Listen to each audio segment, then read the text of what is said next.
Hello and welcome back to Everyday Writers, your one-stop shop for demystifying the writing process.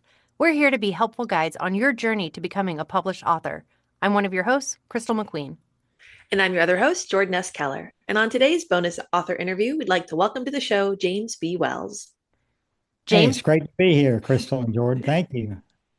James B. Wells is a retired criminology and criminal justice professor in the School of Justice Studies in the College of Justice, Safety, and Military Science at Eastern Kentucky University, where we met. He has authored over 65 publications in various spaces, and his debut novel, Because, a CIA cover-up and a son's odyssey to find the father he never knew, is a well-decorated investigative memoir. Welcome to the show, James. Hey, thanks. It's great to be here. So, your novel, Because, has received a ton of awards since its release last year, including first place in the military nonfiction categories, memoir categories, biography categories, history categories, and war categories. Can you give our listeners a rundown about what's inside of this novel? Also, congratulations. Yeah, holy Yeah, moly, when well, I was typing this out. thank you so much. It's an investigative memoir that's taken over 33 years of research. Um, um, t- we found out my father was killed in a Air America plane that was reportedly shot down by small arms fire in 1965. That's what we were led to believe. 26 years after his death, I found over 400 letters he had written my mother over his military and State Department career. I didn't know the man. I was 9 years old when he was killed, so I studied the letters. And being a criminologist, I realized his words and actions he described in his letters. He was a whistleblower throughout his career, a very moral, righteous, religious man, obsessed with the truth and very critical of those around him not doing their jobs as they should. So I literally followed clues in his letters and did archival and field research across the U.S. and Vietnam. And we'll probably talk about more of this in a minute, but I've gathered evidence and put it in this investigative memoir that confirms a CIA cover up and a government lie.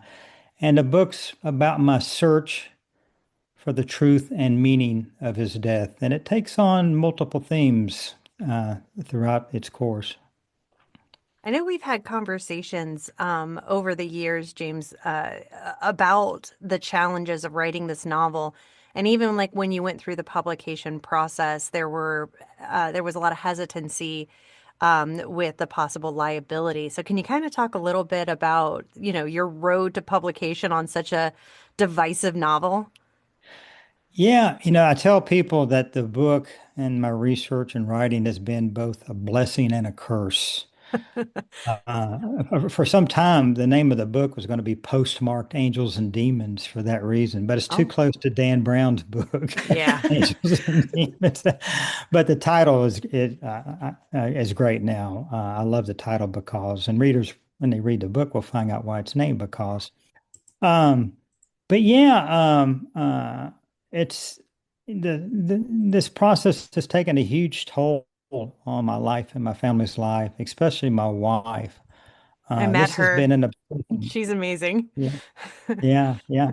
The book, I've been obsessed with the book, and I'm busy enough as a professor and doing consulting work and managing a farm, but yet this book took time away from her and the family, and I talk about in chapter 13 of the book entitled "The Toll."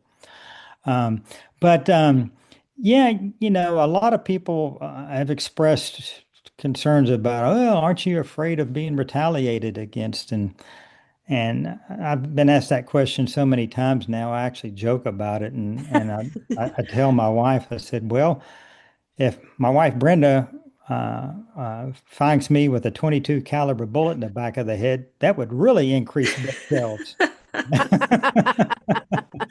It's good way to look at it. Dry your tears with cash. Dry your tears with cash. But no, The CIA has known about my endeavor to get as much information as I can. They've turned down all three of my FOIA requests over the last 11 years. Remember that. They know about my book, the State Department, the Army, so I have no concerns in that regard. But still, you know, I use real names in my book. I got personal Oh, depiction releases from all the living sources. Um, but yet, yeah, I say some negative things that are true, and I cite my sources. I have over 9,000 words of content notes because wow. I felt it important to cite my sources given what I'm saying about the government and people.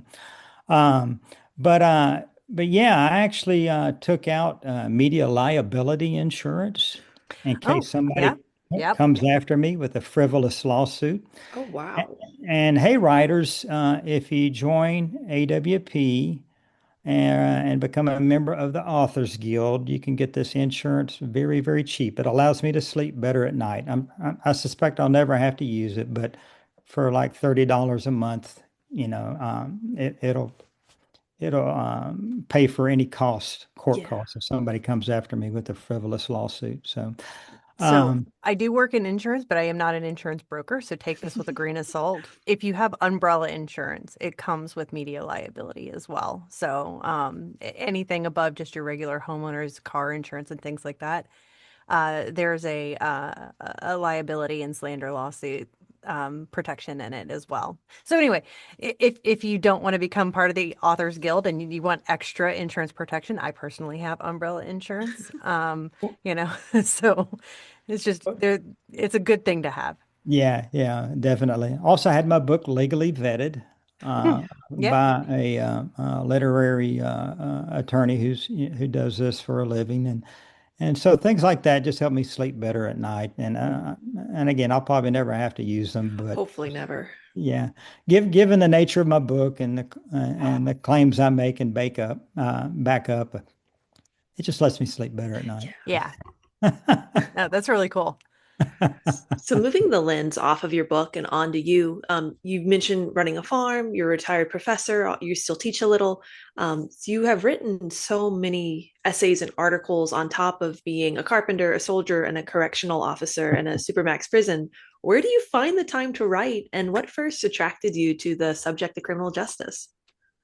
It actually runs in the family. Oh, My great grandfather was a town marshal in Ooh. Ohio, and my father was military police throughout most of his army career, and my uncle, his brother, was a correctional officer. So it actually kind of runs in our veins. Um, but I really didn't intend on entering this field as a young man. But I was a self-employed cabinet maker and carpenter after high school, and we had that horrible recession Yeah.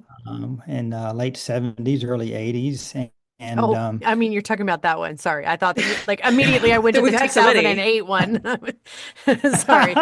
yeah, yeah.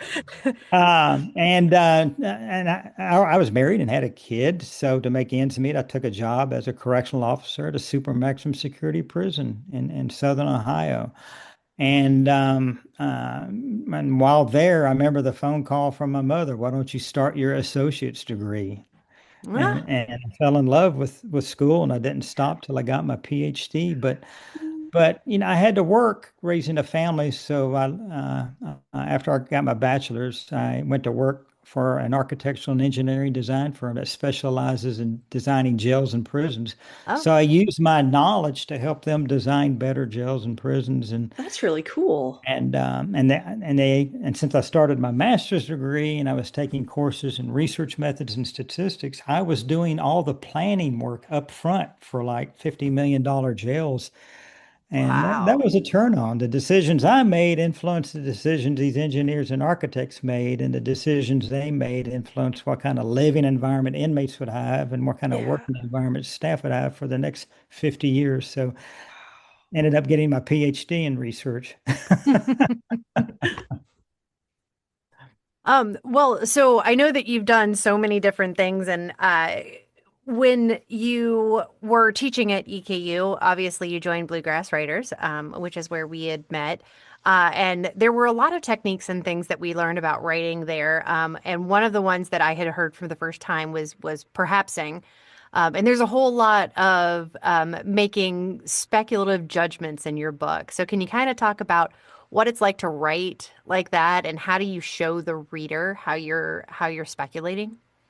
Yeah. So just to back up, Maxine Hong Kingston, was Mm-hmm. the first to come up with perhapsing as a legitimate nonfiction craft technique to be used in writing. Speculation means, stating something without evidence, and she does that in her 1976 memoir, Warrior Woman, which was won the National Book Critics It's Award. beautiful. Yes.